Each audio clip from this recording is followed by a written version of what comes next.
直接切入正题，现在市场上给这家公司高达35到40倍的前瞻本益比。说真的，以一家制造塑胶船载盒的公司来看，这个估值简直热过头了。我们今天就是要用最严苛的财务数据来拆解，它到底凭什么撑起这么夸张的溢价？获利结构真的完全没破绽吗？其实啊，如果你只把它当成一间做塑胶盒的公司，那就完全误判了半导体先进制程真正的痛点。在 ASML 的生态系里面，这家公司可是拿下了全球80%以上的 EUV Pod 绝对垄断地位。这根本不是什么塑胶盒，这是用微米级加工加上 AMC 微污染防护技术量身打造的光罩保险箱。没有它，良率绝对是直接崩盘。今天我们就来好好挖一下它的技术壁垒到底有多厚。没错，这就是我们今天的严格验证蓝图。第一步，先厘清这家公司到底在赚什么钱。第二，检视对手真的抢不走它的生意吗？第三，推演它下一波的成长动能到底在哪？接着呢，我们会无情的审视管理层过去开的支票到底兑现了没，揪出里面最大的风险，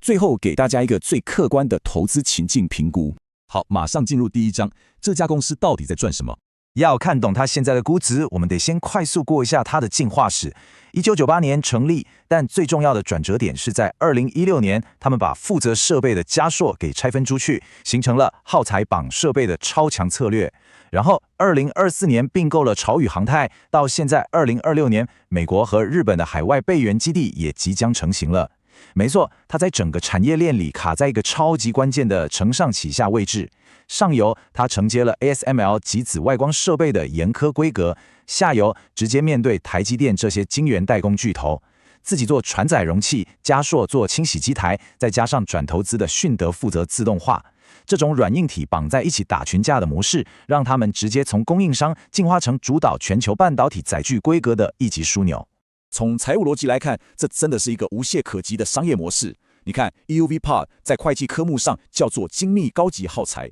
也就是说，客户只要一扩产或者光照层数变多，就得不断重复买单。但偏偏它又有极高的护城河跟定价权，导致它的毛利结构看起来完全就是一家独占市场的资本设备制造商。真的就是这样，你想想，一片先进制程的光罩，动辄几十万美金起跳，哪个客户敢为了省了一点点载具的价差，去换一家没有经过长期验证的牌子？这就是为什么他们能在高阶市场里拥有这么绝对的话语权。我们来做个极端的压力测试，如果这家公司今天突然从地球上消失了，会发生什么事？首当其冲的绝对是台积电的先进制程扩产进度，还有 ASML 机台出货的顺畅度。而天上掉下来的礼物，大概会被美商英特格跟日商信越聚合物捡走。其实可以把 AMC 微污染防治技术想象成是给晶圆和光罩穿上最高科技的太空衣。一旦这家公司不见了，世界上最先进的晶片瞬间就会在微尘和有机气体里面直接窒息。虽然英特格跟信越能稍微替补一下，但说真的，在 EUV 跟先进封装的客制化开发速度上，对手根本就跟不上他们的节奏。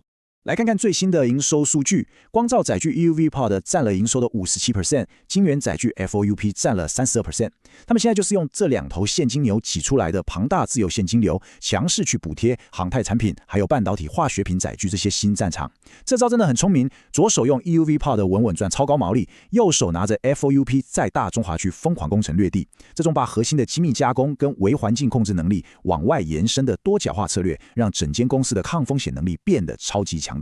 接着我们进入第二章，为什么别人抢不走他的生意？市场上可不只有美商英特格这种国际巨头，大中华区还有带着满手现金随时准备打价格战的 eSigPack。但这家公司的战略非常冷酷哦，他们利用最顶端 EUV 的独占高毛利，在大中华区大打 FOB 的价格割喉战，直接把低阶挑战者逼到墙角。老实说，对手资金再多也买不到时间跟信任了。这种高阶载具的认证期非常漫长，光是良率门槛和过客户认证就要耗掉好几年。在大中华区，他们早就透过无人化生产线把单位成本给粉碎了。对手想打价格战，这根本是降维打击，毫无胜算。大家千万别以为这些黑乎乎的载具只是一般的塑胶壳，这里面可是包含了全自动化的 3D CMM 尺重量测，还有最严苛的 AMC 有机气体释出控制，材料绝对不能吸湿，不能释放任何气体，还要能扛得住机械手臂那种高速甩动，这根本是一座微型的全自动无尘堡垒啊！数据也完全印证了这一点。因为这些严格的 SPC 系统管理还能自动生成 COA 品质证明，竞争对手如果想做到同样的水准，一开始就得砸下完全不符合成本效益的庞大资本支出，这就确保了短中期内他们的毛利率绝对不会因为技术被替代而往下掉。综合这些数据，我们可以给这家公司一个很精准的定位。在 EUV 领域，它是台湾市占率100% 的绝对领导者；在大中华区 FOUP 市场，它是拿下超过60% 新建厂 baseline 订单的市场支配者；而在航太领域，它则是一个来势汹汹的市场挑战者。没错，最可怕的是，他们早就不是在跟随市场规格了，他们现在是直接跟 ASML 还有晶圆代工巨头手牵手，一起制定未来的市场规格。好的，来到第3章，那么下一波成长靠什么？当这一波 AI 伺服器跟 HBM 的建厂潮稍微稳定下来之后，他们的技术蓝图早就锁定了下一个大目标，就是从现在的 EUV 高阶版跟510mm 的 POP 载具直接越级打怪，瞄准 ASML 最新的 High-NA EUV 612载具。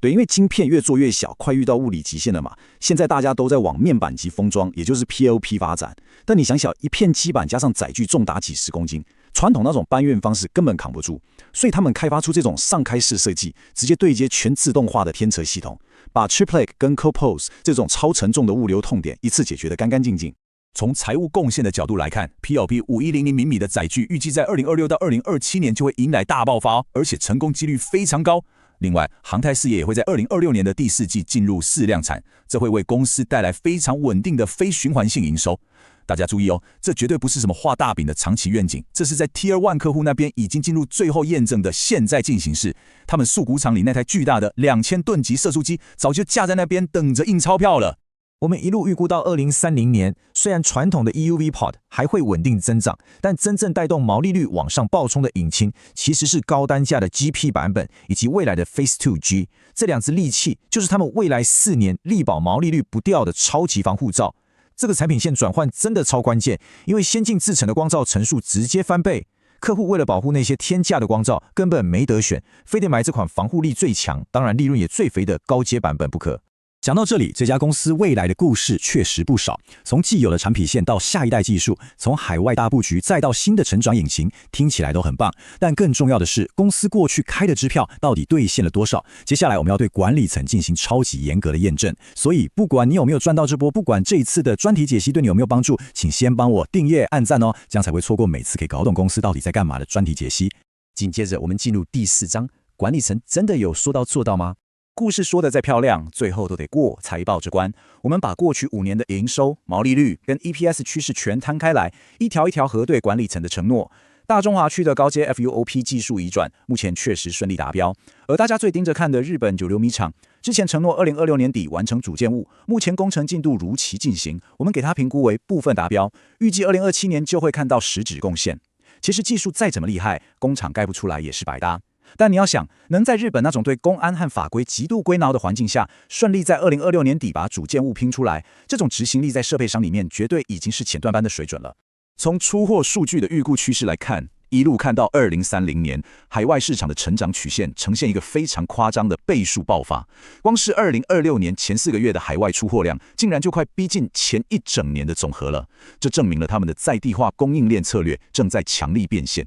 这就是跟着晶圆代工大哥出海打仗的红利啊！客户的厂盖到哪，他们的备源基地就跟到哪。这不只巧妙避开了地缘政治的风险，更是直接把欧美日新厂的满载订单给一口吞下。综合这几年法说会的承诺，再对比财报的实际达成率，我们给这个管理层的执行力打出85分。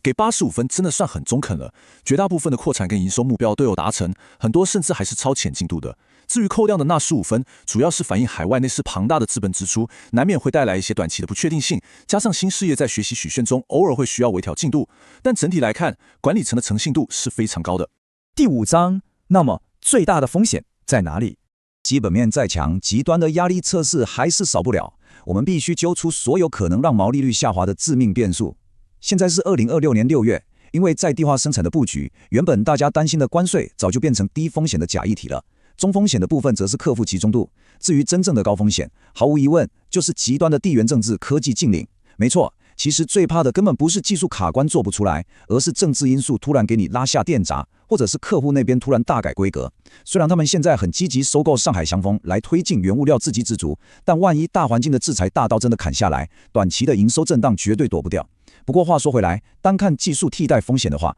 目前市场上还真的没有任何对手有办法在3年内追上他们的 AMC 控制技术。现在市场上的主流迟疑，常常围绕在产能过剩跟中国 EPEC 会不会引发价格战这两点。当我们去核对公司的真实财报，会发现，他们 P2 自动化厂区的成本结构已经低到完全足以抵御任何流血销价竞争了。市场的担忧很明显是过度悲观了。说真的，那些用低阶市场思维在看先进制程的人，根本不懂什么叫做品质刚需。客户心里想的是那片几千万美元的光罩千万不能坏掉，谁还有空去管你那几个塑胶盒差了几块钱啊？最后第6章，现在值得投资吗？把刚刚的技术蓝图全部转换成投资剧本，在最乐观的情境下，海纳载具跟 PLP 封装在2026下半年迎来大爆发，估值肯定会进一步推升。如果是基本盘情境，那就是 EUV 跟航太事业维持稳健的双位数成长。最悲观的情境，当然就是不幸碰上严重的地缘政治禁令。总结来说，这家公司最强的底气就是绝对的技术垄断，